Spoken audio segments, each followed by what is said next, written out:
पांचाळ जनजागृती मंचतर्फे डॉक्टर अनिल चंद्रकांत वंगलवार यांचा आपल्या सर्वांना नमस्कार. आपल्या सर्वांचं आजच्या कार्यक्रमात स्वागत आहे. एप्रिल गेल्या वर्षी 2025मध्ये आम्ही याची सुरुवात केलेली आहे आणि याच्यामध्ये लाभलेले आम्हाला इंग्लिशसाठी सुधीर कलास्केवर सरांनी आपलं योगदान देत आहेत. आनंद मधुपवार आहेत, ते इंग्लिशसाठी आपलं वेळ देत आहेत.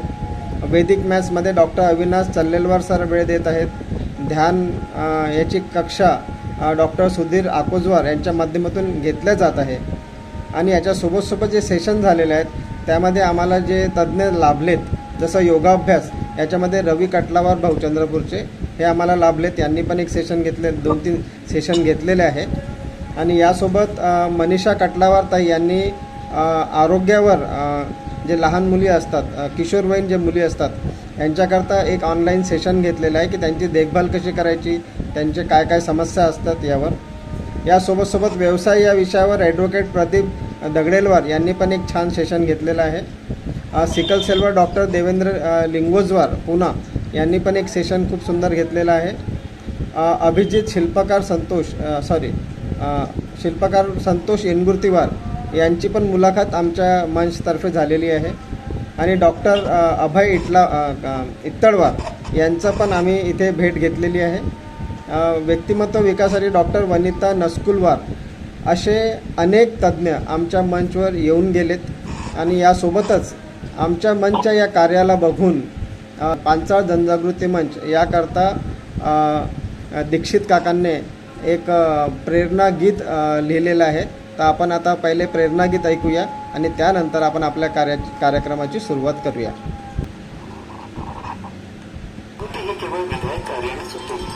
शिक्षणाने, प्रज्ञादोस्फूर्त संस्कार आणि नीतिमत्ता त्यातूनच मग सुजाण पालकत्व उदयाला येते आणि व्यक्तिमत्व विकास करतो. प्रतिभावंतांचे जीवन आणि कार्य आपल्याला प्रेरित करीत असते. संतांची शीतलता व समाजसेवकांचे अविरत प्रयत्न, ग्रंथकारांचे तत्वज्ञान समाजाला दिशादर्शन करीत असतात. या साऱ्यांचा मेळ पांचाळ जनजागृती मंच या संस्थेच्या उपक्रमातून कसा प्रतीत होतो हे श्री रमेशचंद्र दीक्षित नागपूर यांच्या प्रतिभाशाली लेखणीने साकार केलेल्या गीतात दिसून येते.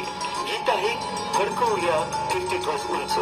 याला संगीत आणि स्वर दिलाय नागपूरच्या श्री संदीप गुरमळे यांनी.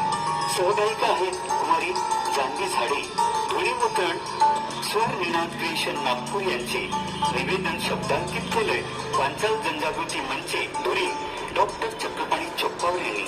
उपक्रमाचे प्रेरक डॉक्टर अनिल वंगलवार आणि निवेदक अर्थातच मी चंद्रशेखर बंडिलवार. रसवत्ता व गुणवत्ता यांचा सुरेख संगम रमेशचंद्र दीक्षितांच्या या गीतात दिसून येतो. तर ऐकूया पांचाळ जनजागृती मंचे गीत फडकवूया कीर्तिध्वज उंच.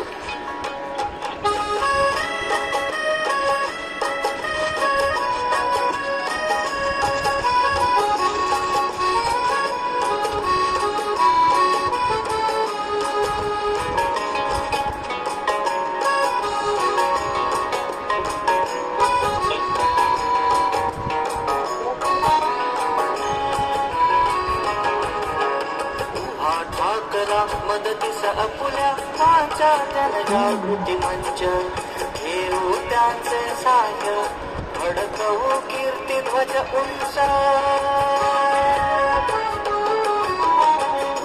ठाकरा मदतीस अपुल्या पांचाळ जनजागृती मंच घेऊ त्यांचे सहाय्य, फडकवू कीर्तिध्वज उंच.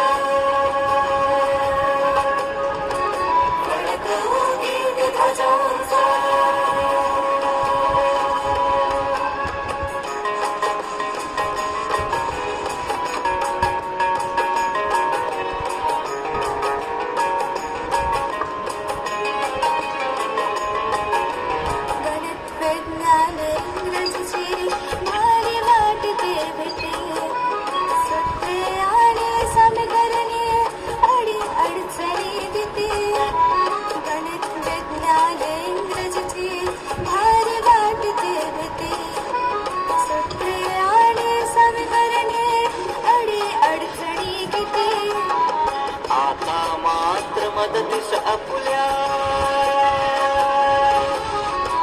आता मात्र मदतीस आपुल्या अत्याचा संच घेऊ त्याचे साय फडकवून घेती ध्वजा उंच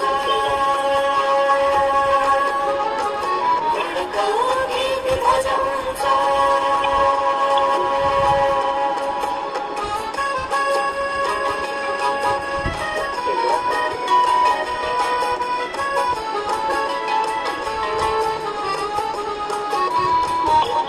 ऑनलाईन ऑफलाईन अभ्यासाचे सत्रे हे चालते निरसन होता शंकेचे बालमने खुलते ऑनलाईन ऑफलाईन अभ्यासाचे सत्रे हे चालते निरसन होता शंकेचे बालमने खुलते आडीच दिसते चेहरे त्याचे आडीच दिसते चेहरे त्याचे फुललेले टंच घेऊ त्याचे साय फडकवू घेती ध्वजा उंच फडकवू घेती ध्वजा उंच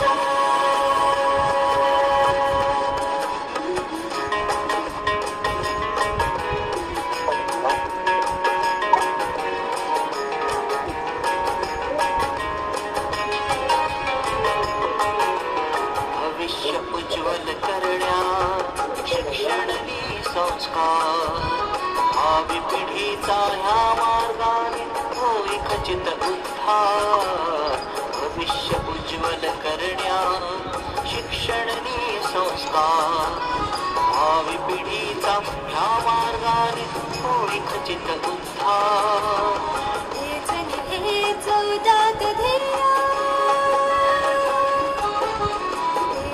हे चौदात ध्येय पंचकाराचा घेऊ त्याचे साय फडकवू घेती ध्वजा उंच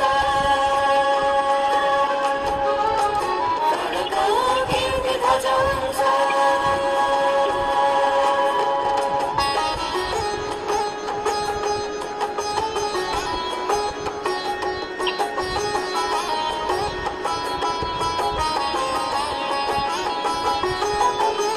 निरोगी शरीरात वसते निर्मळ अंतःकरण सृष्टी आवर्जून म्हणते आरोग्यं संपदा धन आरोग्यं संपदा धन तयारी मंचाने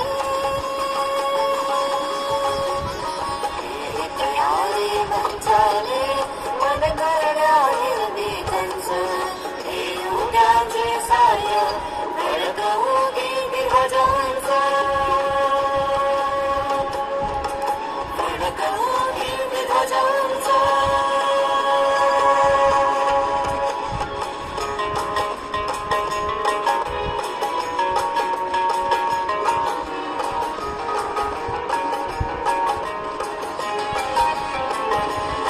इतिहास पांचालाचा आभासच माहित नाही पांचाल जातीवर कुणीही परळतो काही बाही इतिहास पांचालाचा आभासच माहित नाही पांचाल जातीवर कुणीही परळतो काही बाही विज्ञान मंचाने ज्ञान मंचाने आमच्या पूर्वजांचा घेऊ त्याचे साय फडकवू घेती ध्वजा उंच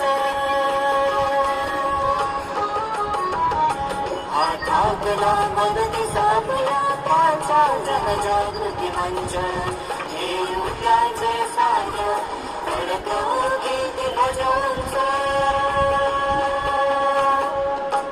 फडकवू घेती ध्वजा उंच फडकवू घेती ध्वजा उंच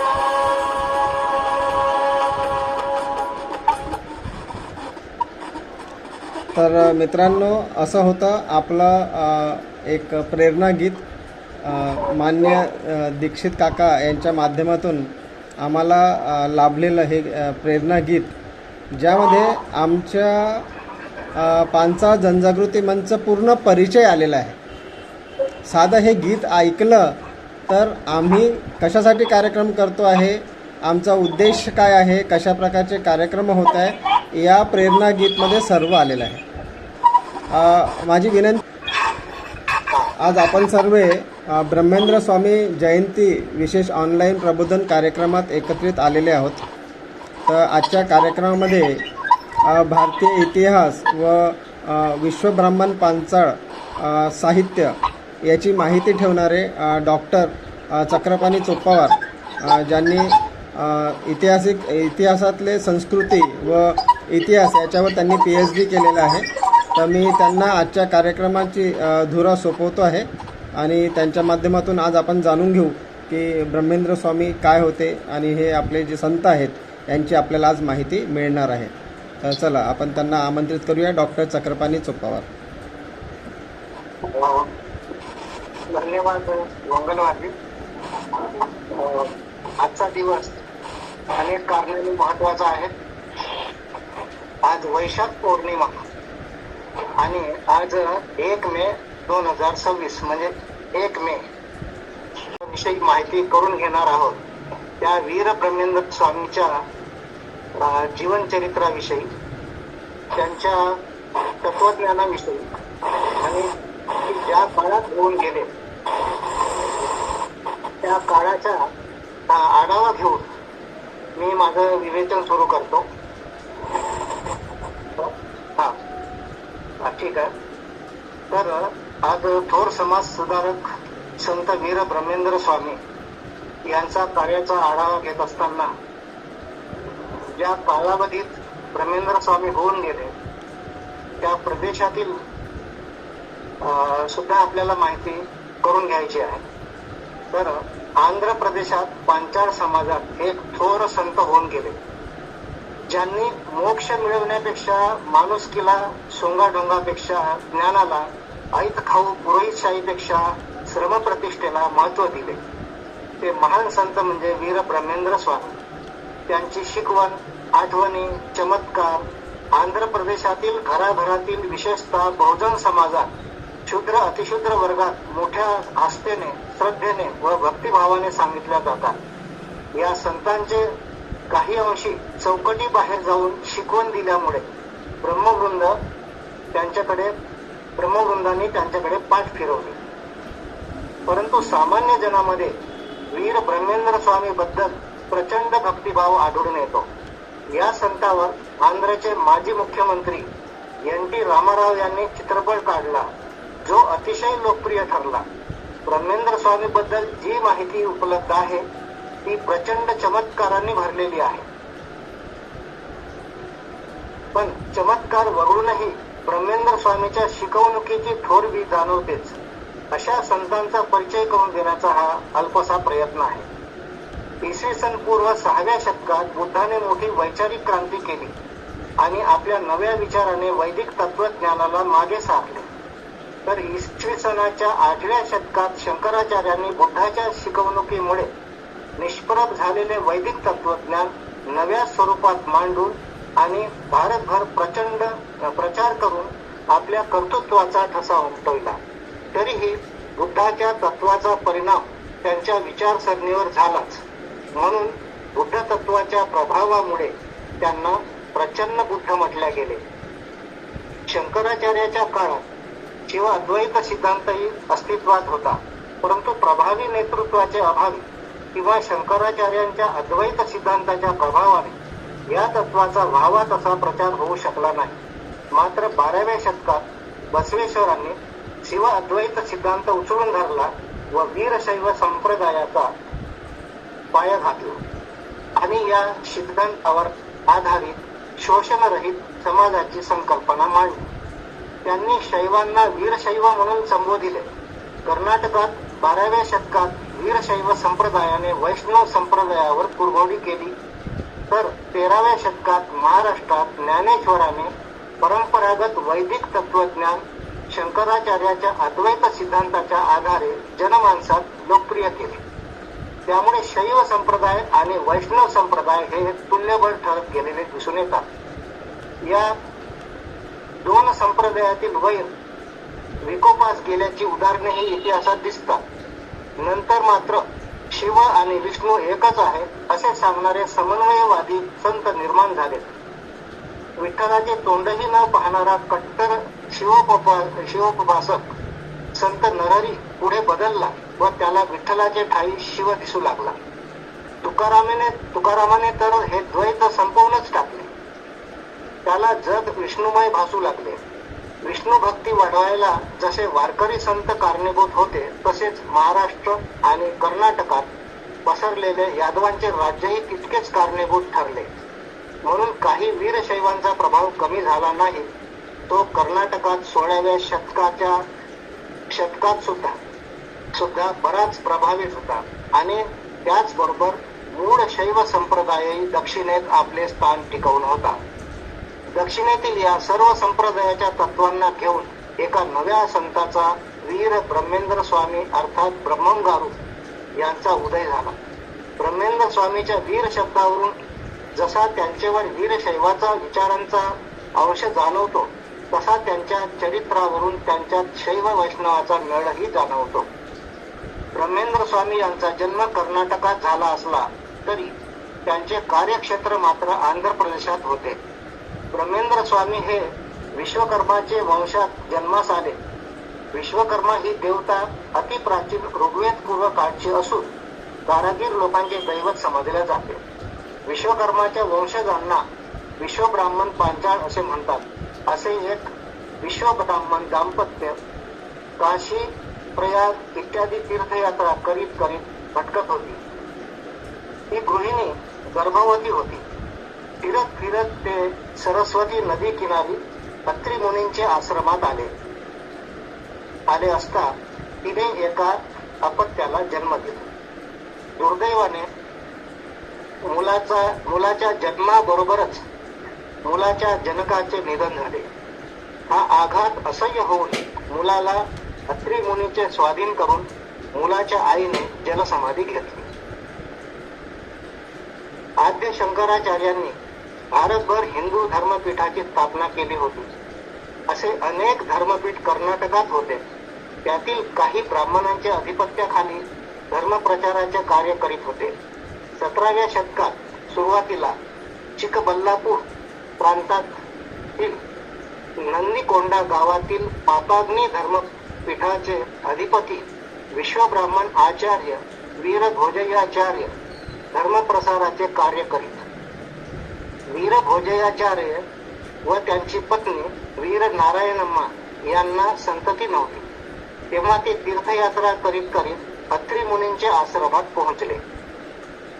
संततीचे दुःख घेऊन आलेल्या दाम्पत्यास अत्री मुनींनी दिलासा दिला आणि स्वतः पालनपोषण करून वाढविलेल्या मुलाला त्यांनी भोजयाचार्याचे स्वाधीन केले. बालकाला घेऊन ते दाम्पत्य मोठ्या आनंदाने पापाग्नी मठात परतले व त्या मुलाचे नाव वीर नारायण ठेवले. हाच बालक पुढे महान ज्ञानी तपस्वी व संत वीर ब्रह्मेंद्र स्वामी या नावाने लौकिकात आला. अल्पावधीत वीर भोजयाचार्य मरण पावले आणि 12 वर्षाच्या वयात वीर नारायण तपश्चर्याचा विचार करू लागले. पती वियोगाचे पाठोपाठ पुत्रवियोग होणार म्हणून आई वीर नारायणम्मा अतिशय दुःखी झाली. तिची आपली भाबडी इच्छा होती की नारायणाने मोठा झाल्यावर पापाग्नी पीठाचे अधिपती व्हावे व आपल्या शिष्य परिवारासह आदरातिथ्य स्वीकारीत राजाचे जीवन व्यतीत करावे. मठाधिपती होण्यात सत्ता, संपत्ती आणि मान मरासत याची रेलचेल होती. परंतु नारायणाने स्पष्ट नकार दिला आणि म्हणाला, आई, मानव कल्याणासाठी मला बाहेर पडले पाहिजे. कर्तव्यच्युत होऊन बसलेले मठाधिपती प्राचीन धर्मास विकृत रूप देऊन अधर्माने वागत आहेत म्हणून लोकनिंदेस पात्र झाले आहे. अशा वेळेस मठाधिपतींना ताळ्यावर आणण्याचे सोडून एका मठालाच सर्वस्व मानून त्यातच गुंतणे कितपत योग्य आहे या पापाग्नी पीठावर आणखी कोणाची निवड करावी आणि पुत्रमोह सोडून मला जाऊ द्यावे. वीर नारायण घरातून बाहेर पडले आणि देशाटनाला निघाले. दक्षिणेत रामेश्वर, धनुष्कोटी, श्रीशैलम, महानंदी, यागंटी, चिदंबरम, तर उत्तरेत काशी, प्रयाग वगैरे तीर्थक्षेत्री फिरून लोकजीवनाचा अभ्यास केला.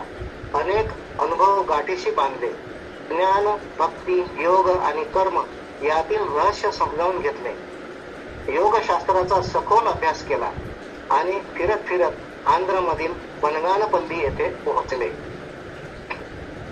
बनगानपल्ली येथेच चरितार्थ करावा या उद्देशाने त्यांना अच्चम्मा या कायस्थ साध्वी स्त्रीच्या गायी राखण्याचे काम स्वीकारले. हे काम करीत असतानाच जंगलातील एका गुहेत बसून त्यांचे मनन चिंतन चाले. अशा त्यांच्या प्रदीर्घ चिंतनातून कालज्ञान नावाचा एक ग्रंथ बाहेर पडला.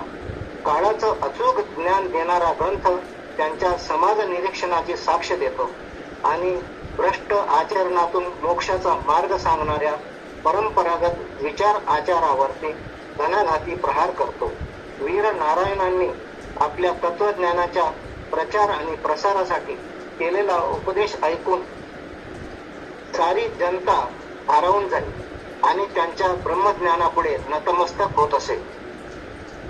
आता त्यांना लोक ब्रह्मेंद्र स्वामी म्हणू लागले होते. बुद्ध आणि शंकराचार्याच्या तत्वज्ञानाच्या प्रचारामुळे संन्यासाश्रमाचे महत्व वाढले होते. मोक्षासाठी संन्यास मार्ग स्वीकारणे उचित अशी परंपरा सांगत होती. परंतु दक्षिणेत ही विचारसरणी पालटली होती. वारकरी संतांनीही गृहस्थाश्रम स्वीकारून लोकशिक्षणाचे कार्य चालू ठेवले होते व मोक्षाचे अधिकारीही बनले होते. ब्रह्मेंद्र स्वामींनीही वेदकोमल ग्राम निवासी शिवकोटय्या यांच्या गोविंदम्मा या मुलीशी विवाह केला आणि ते गृहस्थाश्रमी बनले. त्या काळी खरे म्हणजे बालविवाह करण्याची प्रथा होती. परंतु ब्रह्मेंद्र स्वामींनी बालविवाहाला विरोध केला होता व योग्य वयातच विवाहाचा विचार केला होता. या दाम्पत्यांना गोविंदय्या, सिद्धलिंगय्या, शिवकामय्या, ओंकारय्या आणि पूतलूरय्या असे 5 पुत्र आणि वीर नारायणम्मा ही कन्या झाली. ब्रह्मेंद्र स्वामींनी चरितार्थ चालविण्यासाठी वेदविद्येचा वापर केला असता तर ते मोठ्या सुखाने पोट भरू शकले असते. परंतु वेदविद्या त्यांनी पोट भरण्याचे साधन म्हणून वापरली नाही, तर त्यासाठी त्यांनी शिल्पकला निवडली. ब्रह्मेंद्र स्वामी उत्तम धातुशिल्पी, पाषाणशिल्पी व काष्ठशिल्पी होते. विश्वकर्माच्या श्रमाचा आदर्श त्यांनी मनी बांधला होता.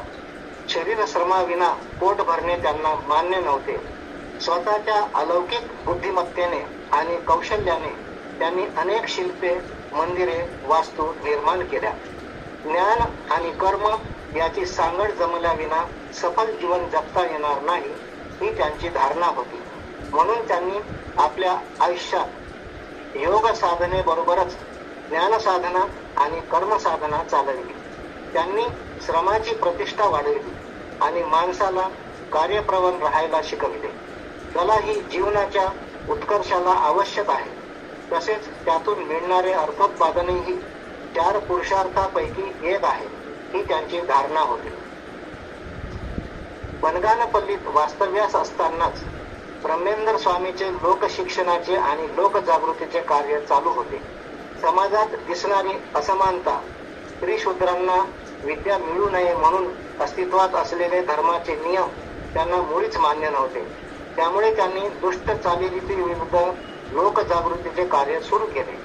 ग्रामदेवतेत शेकडो बकरे कापून देवीस प्रसन्न करण्याचे दुष्ट कारस्थान त्यांनी जेव्हा बंद पाडले तेव्हा प्रस्थापित उच्चपदस्थ ब्राह्मणांनी त्यांना नाना प्रकारे विरोध केला व दुष्ट बुद्धीने त्यांची पर्णकुटी जाळून त्यांना गृहहीन केले. यामुळे नाईलाजाने ब्रह्मेंद्र स्वामींनी बनगानपल्ली सोडून कंदीमल्लयापल्ली येथे आश्रय घेतला व मठ करून तेथे राहू लागले. ब्रह्मेंद्र स्वामींनी सत्पुरुषाचे जीवन आरंभिले होते. त्यांच्या अलौकिक ज्ञानाने लोक त्यांच्याकडे आकर्षित होत होते. त्यांचा शिष्य परिवार वाढत होता. मुरुमाला गावातील सय्यद नावाच्या एका मुसलमान मुलाने ब्रह्मेंद्र स्वामीचे अलौकिक व्यक्तिमत्व पाहिले. तेव्हापासून तो त्याचा शिष्य बनून तिथेच राहू लागला. वास्तविक सय्यद गृहस्थी जीवन जगणार होता. त्याचे लग्न ठरले होते, परंतु लग्नाच्या वस्तू खरेदीसाठी तो बाजारात गेला असता त्यांना काही भिकारी अत्यंत दीन, भुकेले, गांजलेले व महारोगी दिसले. त्यांना पाहून माणसाच्या अशाश्वत जीवनाचे भयान चित्र त्याच्या डोळ्यापुढे तरळले आणि त्यातून बेचैन झालेले सय्यदचे मन ब्रह्मेंद्र स्वामीच्या भेटीनंतरच शमले. स्वामींनी मोठ्या आनंदाने एका मुसलमानास आपला शिष्य करून घेतले. पुढे जाऊन तो महान सिद्धपुरुष झाला. सारे लोक त्याला सिद्धप्पा म्हणून ओळखू लागले. समाजाच्या दृष्टीने हिंदू गुरुचा मुसलमान शिष्य ही घटनाच विचित्र होती.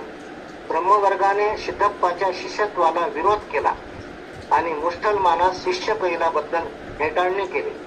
ब्रह्मेंद्र स्वामीच्या पुत्रांनाही सिद्धप्पाचे शिष्य होणे आवडले नाही. त्यांनी सिद्धप्पाला पिटाळून लावण्याचा प्रयत्न केला. सिद्धप्पाच्या मुसलमान नातेवाईकांनी स्वामींची ढोंगी, पाखंडी म्हणून निर्भसना केली. ब्रह्मेंद्र स्वामी लोकांना फसवून आपल्या नादी लावतात अशी सर्वत्र टीका होऊ लागली. इस्लाम धर्माची शिकवण सोडून मुसलमानांना हिंदू धर्मतत्व शिकवतो आणि इस्लामचे राज्याविरुद्ध द्रोह करतो अशी तक्रार सय्यदच्या नातलगांनी कडप्पा राज्याच्या सिद्धवर्मू नवाबाकडे केली.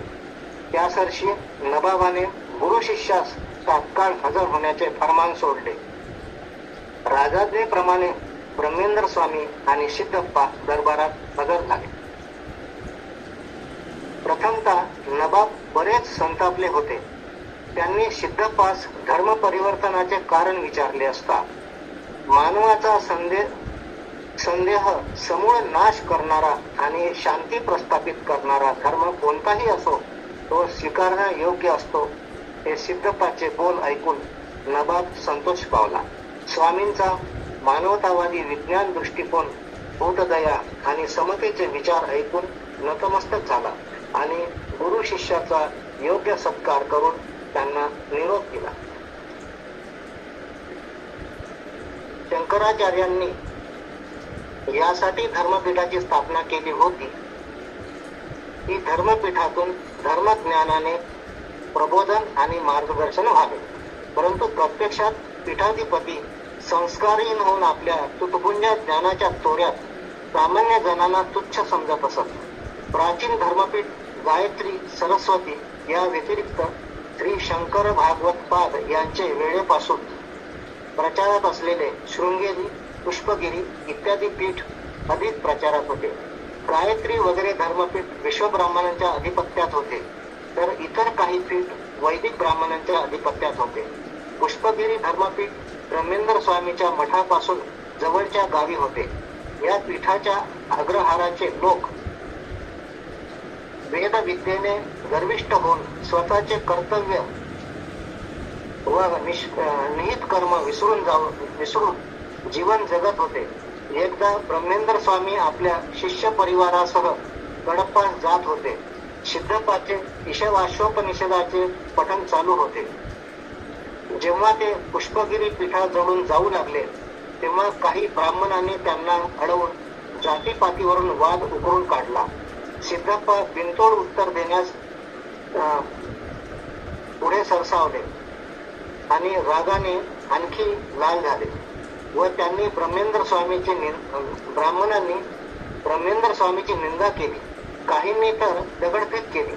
गुरुपत्नी गोविंदम्मांना दगड लागल्याने सिद्धप्पा संतप्त झाला होता, परंतु स्वामींनी क्रोध आवरण्यास सांगितले आणि मूढ ब्राह्मणाची चांगलीच कानउघडणी केली. त्यांच्यातील संस्कारहीनता आणि घमेंडी वृत्ती यावर कोरडे ओढले. स्वामींचे मानवतेचे ओथंबलेले वर्तन पाहून आणि धर्मज्ञानाचा उपदेश ऐकून ब्राह्मण वरमले व शरण आले. जातीपातीच्या उच्चनीच भेदभावामुळे समाजातील शूद्र आणि अस्पृश्य वर्गात असंतोष होता. ज्ञानाची कवाडे त्यांच्यासाठी बंद होती. आत्मोद्धारासाठी हिंदू धर्मातील योगशास्त्राचा आणि धर्मग्रंथाचा उपयोग सर्वांना व्हावा असे स्वामींना वाटे. समत्वाची भावना दर्शविताना स्वामी म्हणत, आकाश काय ठराविक लोकांनाच पांघरते, अग्नी काय शूद्राच्या घरी पेटत नाही म्हणतो. पंचमहाभूतात आपपर भेद नाहीत, तर मग मानवानेच का म्हणून भेद पाडावा. कक्कयासारख्या चांभाराचे मनात आपण हीन असल्याचे शल्य पोचत होते. समाज आपल्या श्रमाचा पुरेपूर फायदा उचलतो, परंतु प्रतिष्ठा मात्र ऐत खाऊन मिळते. ही कक्कयाची मनाची व्यथा स्वामींनी पुरेपूर जाणली होती व त्यालाही इतरांसारखीच प्रतिष्ठा असल्याची ग्वाही दिली होती. ब्रह्मेंद्र स्वामीच्या प्रभावी व्यक्तिमत्वामुळे कक्कया त्यांचा शिष्य झाला. ब्रह्मेंद्र स्वामींनी आपल्या सर्व शिष्यासह भारत भ्रमण केले. हिमालयापासून धनुष्कोटीपर्यंत आपल्या तत्वज्ञानाचा व हिंदू मुस्लिम ऐक्याचा प्रचार व प्रसार केला आणि आपले जीवन कार्य पुढे झाले असे जेव्हा त्यांना वाटले, तेव्हा वैशाख शुद्ध दशमीला त्यांनी जिवंत समाधी घेतली. त्यांनी नेमकी कोणत्या वर्षी समाधी घेतली याचा उल्लेख स्पष्टपणे आढळत नाही. सिद्धप्पा हे ब्रह्मेंद्र स्वामीचे परमप्रिय शिष्य होते, परंतु स्वामीचे कनिष्ठ पुत्र पोतुलूरय्या सिद्धप्पाचा नेहमी मत्सर करीत. ब्रह्मेंद्र स्वामी समाधी घेतले वेळेस पोतुलूरय्याने सिद्धप्पास फुले आणण्यासाठी मुद्दाम बनगानपल्लीस पाठवले.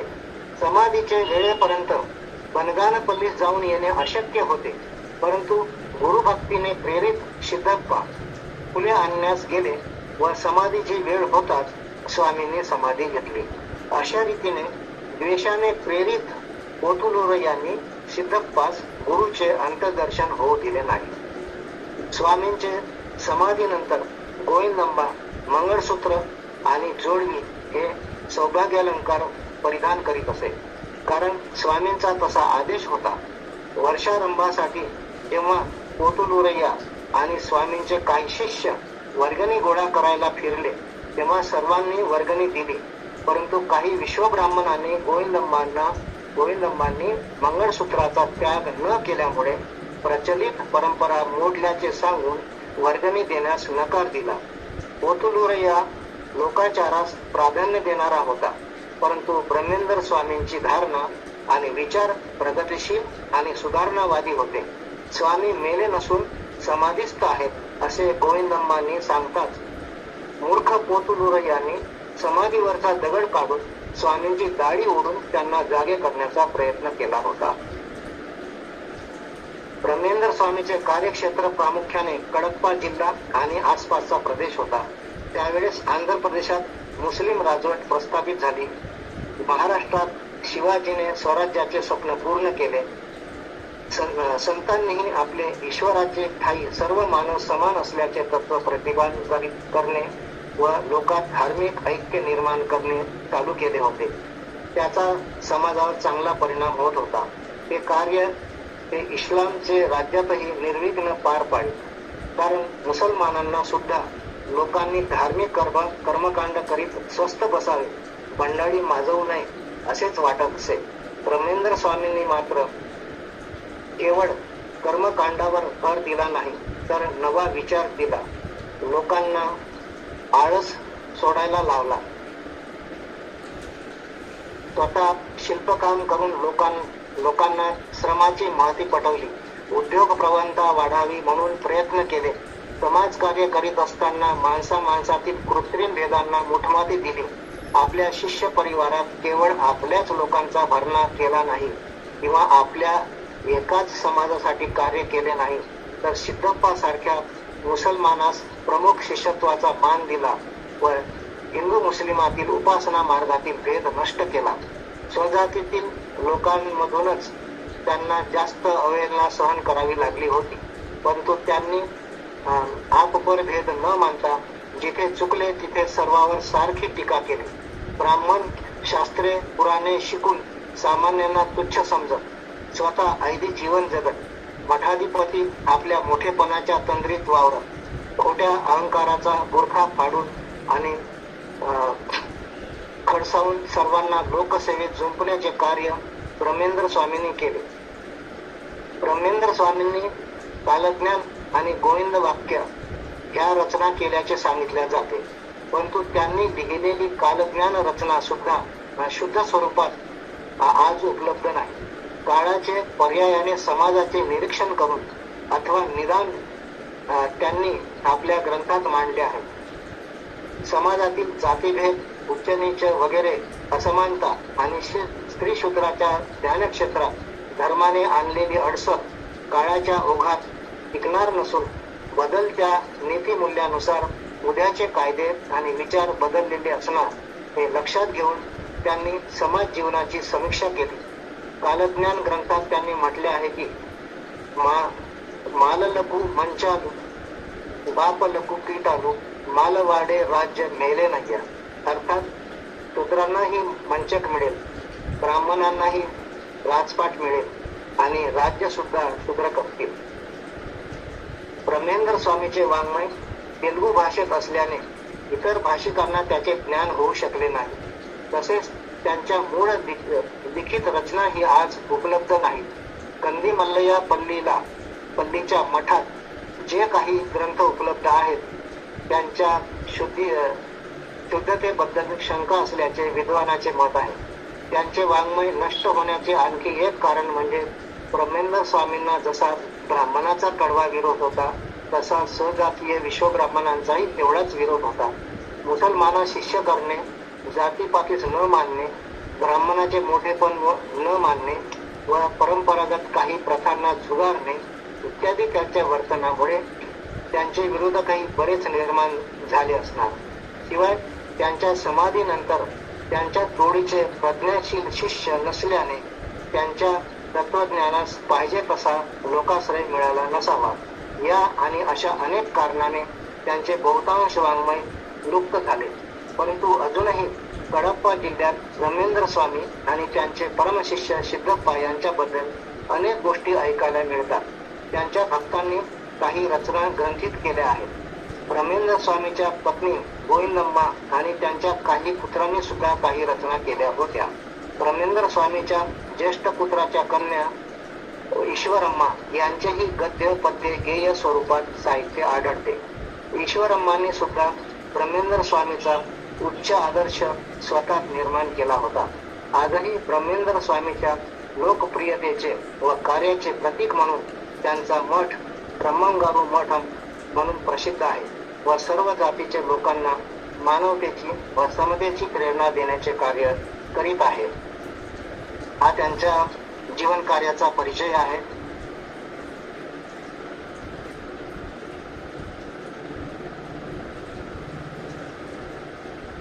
हा मामाजी, आवाज येत आहे? आवाज चित्र बरोबर आहे? हो हो. ब्रह्मेंद्र स्वामीच्या या लेखासंबंधी आणखी काही माहिती अशी की श्री वीर ब्रह्मेंद्र स्वामींचे जीवनविषयक व कर्तृत्वविषयक कोणतेही ऐतिहासिक कागदपत्रे आज उपलब्ध नाही, परंतु त्यांच्या कार्याची गुणाचे महत्त्व लोकांच्या तोंडातोंडी भरपूर आहे. त्यावरूनच त्यांच्यावर काव्यरचना, चरित्रकथा लिहिल्या गेल्या आहेत. देवांगुला नागभूषण दास हे स्वामींचे चरित्र लिहिणारे पहिले तेलुगू चरित्रकार. त्यानंतर महत्वाचा समीक्षा ग्रंथ डॉक्टर VVL नरसिंहराव यांचे इंग्रजी पुस्तक स्वामी श्री वीर ब्रह्मेंद्र व त्यांचे हिंदी भाषांतर डॉक्टर सोमनाथराव गोरनाला हैदराबाद यांनी केले आहे. तसेच कुंडूरू वीर राघवाचार्यांचे तेलुगू पुस्तक मनगुरु देवडू म्हणजे आमचे गुरुदेव व त्यांचे हिंदी भाषांतर श्री वीर ब्रह्मेंद्र कथामृत आता वाचून दाखवलेला लेख मी याच पुस्तकाच्या आधारे माझ्या विश्वकर्मा पत्रिकेच्या ब्रह्मेंद्र स्वामी स्मृती 1992च्या अंकात छापला होता. अनेक समीक्षक स्वामीच्या जन्मातील तिथीविषयी व वर्षाविषयी मतभेद असले तरी जन्म वैशाख पौर्णिमा इसवी सन 1608 व समाधी वैशाख शुद्ध दशमी इसवी सन 1693 निश्चित केली आहे. स्वामीच्या चरित्र ग्रंथात चमत्काराची भरमार आहे. ते मी चमत्कार या लेखात वगळले आहे. एक गुरु आणि एक लोकशिक्षक म्हणून स्वामींची प्रतिमा उंचावण्याचा प्रयत्न करणारे प्रसिद्ध सिनेनट व आंध्रचे माजी मुख्यमंत्री NT रामाराव यांनी स्वामीवरती कोकू चित्रपट 1990च्या सुमारास काढला. तो प्रचंड चालला. या चित्रपटाने विश्वब्राह्मणांची प्रतिमा उंचावली. त्या चित्रपटाची CD आमच्या विश्वकर्मा पांचाल संस्कृती मंडळाने विजयवाड्यावरून मिळवली व ती अनेक गावी विकून प्रोजेक्टरवर व TV वर आम्ही दाखवली. मी माझ्या अनेक पुस्तकात ब्रह्मेंद्र स्वामींच्या चरित्राचा मठाचा उल्लेख केला व अनेक नियतकालिकात स्मरणिकेत लेख लिहिले व 2018 साली कोथुडूर वीर ब्रह्मेंद्र स्वामीची जीवनकथा आणि त्यांचे तत्वज्ञान या नावाचे छोटेखानी पुस्तक प्रकाशित केले. स्वामीवरचे मराठीतील हे एकमेव पुस्तक आहे. म्हणजे स्वामींचा जेथे मठ आहे त्या कंदीमल्लयापल्ली येथे 2 वेळा जाऊन आलेलो आहे. आपण मी स्वामीच्या मठाला भेट द्यावी अशी सदिच्छा व्यक्त करतो आणि मी हा स्वामींचा परिचयाचा लेख समाप्त करतो. धन्यवाद. धन्यवाद डॉक्टर चक्रपाणी चोप्पावर मामाजी. आजचा सेशन ऐकल्यानंतर अनेक प्रश्न माझ्या मनामध्ये निर्माण झालेत. ज्यावेळेस संत आणि ज्यांना आपण पूजतो, ज्यांच्या फोटोंना आपण हार चढवतो, अनेक वर्षापासून आईवडिलांना यांचे फोटो आणि पुस्तकं घरी ठेवताना बघितलं आणि ज्यावेळेस आपण त्यांचा इतिहास ऐकला, असं तर अधूनमधून बरीच पुस्तकं वाचण्यात येतात पण त्या आत्मीयतेनं वाचण्यात नाही आहेत. परंतु तुमच्याकडून ऐकल्यानंतर अनेक प्रश्न आलेत की आणि माझ्यासारखे अनेक तज्ज्ञ इथे बसलेले आहेत, त्यांच्याही मनामध्ये अनेक प्रश्न असतील. मी आधी माझा प्रश्न विचारतो की या सृष्टीचं सत्य समजणे खूप सहज आहे. या सृष्टीमध्ये मानवाचं सत्य समजणं एकदम सहज आहे. एक बुद्धिवान म्हणा किंवा थोडा शिकलेला व्यक्ती सहज या जाती मातीचा जो भेद आहे याच्यातलं गूढ सत्य समजून घेऊ शकतो. परंतु वागण्यात आणि मानण्यामध्ये का बरं एवढा अंतर आहे समाजामध्ये, हा एक प्रश्नाचं उत्तर मला द्याल तर बरं होईल. म्हणजे कमी आणि कथनीत फरक आहे असं तुम्हाला म्हणायचं आहे. हां, म्हणजे आपण त्यांना पूजत आहोत, त्यांची CD पण बघितली, त्यांचा पिक्चर बघितला, त्यांच्यामुळे विश्वब्राह्मणांचं नाव चांगलं झालं आणि त्यांनी सर्व मानवतेला एक मानलं. एवढे चांगले गुणांचं पण हे गुण फक्त त्या पुस्तकामध्येच त्यांच्या कर्तृत्वामध्येच होतं. परंतु त्यांना मानणारे जे लोक आहेत ते त्या पद्धतीनं त्यांना का नाही म्हणत, त्यांना आचरणात का नाही आणत, हा मोठा प्रश्न मला निर्माण होत आहे.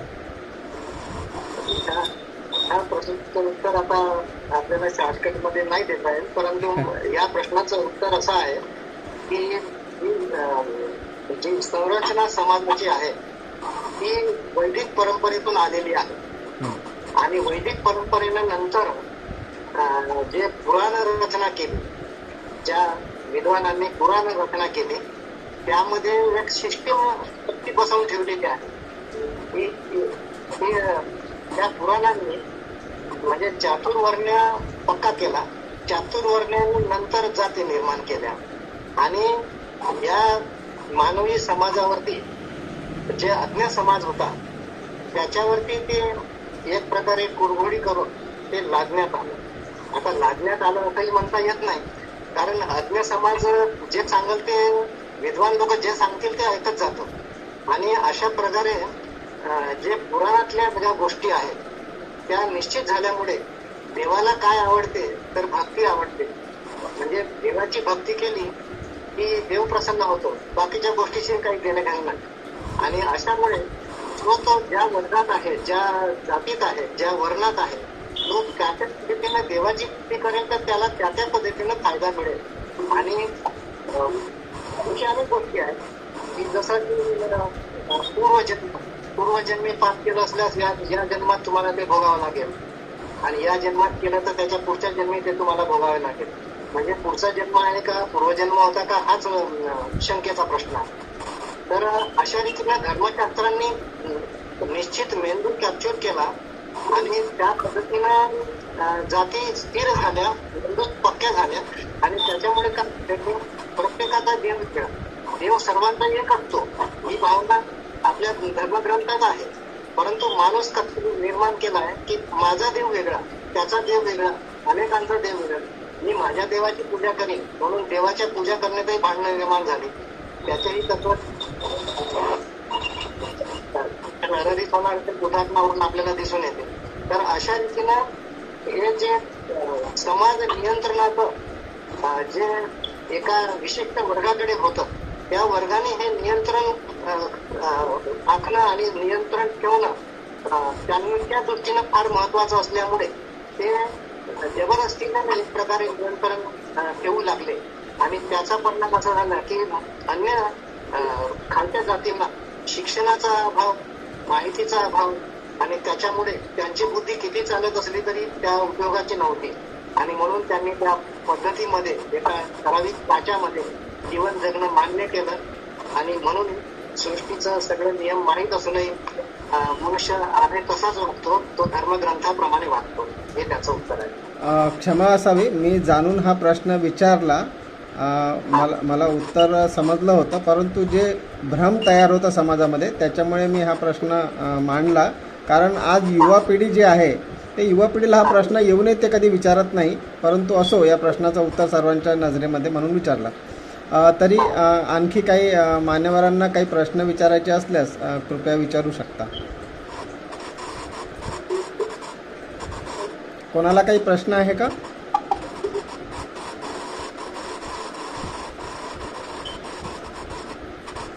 दीक्षित काका काही विचारायचं आहे? मला काही प्रश्न नाहीये. नाही ना. पण एवढं खुलासेवर धर्मेंद्र स्वामींबद्दल त्यांनी सांगितलं आणि आता ते जे बोलले वेद काळामध्ये खरंच वर्ण नव्हते. वेद काळामध्ये या सगळ्या गोष्टी नव्हत्या. जेव्हा पुराण तयार झाले, ब्राह्मण्यके तयार झाले, अरण्यके तयार झाले आणि मग या सगळ्या कथा प्रचलित झाल्या. प्रत्येक शक्तींचा एक देव तयार करण्यात आला. त्या शक्तीला मानणारे लोक त्या देवाला मानायला लागले आणि हा सगळा प्रपंच सुरू झाला. एक आश्चर्याची गोष्ट अशी आहे की ज्या ब्रह्मेंद्र स्वामींचे चिरंजीव एवढ्या विद्वान माणसाचे, एवढ्या ज्ञानी माणसाचा चिरंजीव जर वडिलांचं ज्ञान समजू शकला नाही आणि आपल्याच वडिलांना मुसलमान शिष्य करण्यावरून विरोध करायला लागला, यावरूनच लक्षात येते की एका ज्ञानी माणसाचा मुलगा जर आपल्या ज्ञानी वडिलांना समजू नाही शकला तर सामान्य जनता तर सामान्यच असतं. खूप सुंदर, खूप सुंदर. अभ्यास करण्याच्या, सर्वसामान्य माणूस अभ्यास करण्याच्या लायकीचाही नसतो किंबहुना त्याच्याजवळ एवढा वेळही नसतो. खूप छान उदाहरण दिलं काका, म्हणजे सहज समजण्यासारखं होतं की आपण कितीही ज्ञानी राहिलो तर विषय समजून घेण्याची बुद्धी आपल्यात असणं आवश्यक असतं. म्हणून समजलं पाहिजे. बरोबर. परपांगी विचार करण्यापेक्षा मुळात काय म्हणायचं आहे त्या ज्ञानी पुरुषाला ते समजलं पाहिजे. एकदा ते जर समजलं तर मन निशंक होऊन जातं. आपल्यामध्ये सुधीर भाऊ कला असतीलच बहुतेक, नाही दिसत नाही आहे. ठीक आहे ना. पुन्हा कोणाला काही विचारायचं आहे?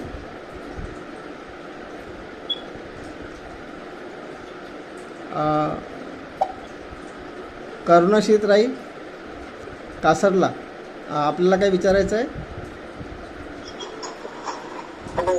हा ताई. मी डॉक्टर स्नेह मुलकरवार चंद्रपूर बोलतोय. हां बोला ना. असे डॉक्टर चक्रपाणी सुब्बारांनी फार उत्तम माहिती दिलेली आहे.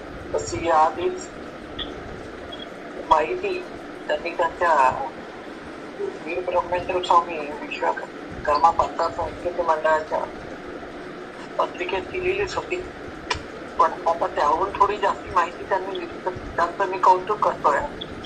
आणि आज ब्रह्मेंद्र स्वामी जयंती निमित्त आपण सर्व एकत्र एका मंचावर आलो, याच्याबद्दल तुमचं पण अभिनंदन करतोय. धन्यवाद. धन्यवाद.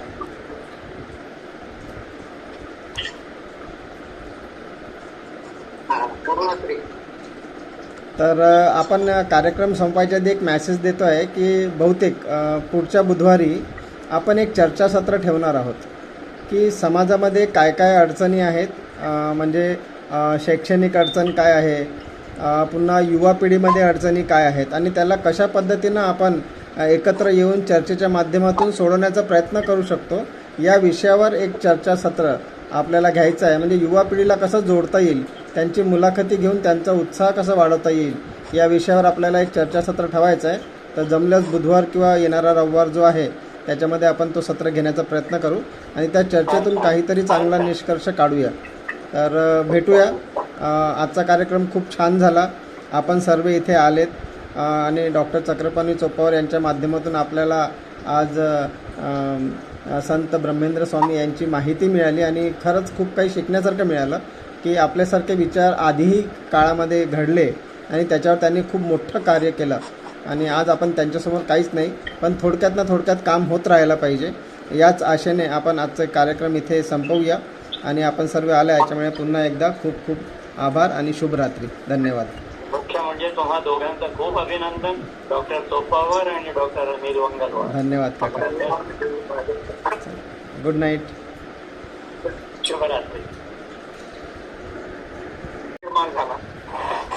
तसेच आंतरराष्ट्रीय कामगार दिन म्हणूनही 1 मे हा मानला जातो आणि नेमकं याच औचित्याला धरून आज आपल्या समाजाचे थोर संत वीर ब्रह्मेंद्र स्वामी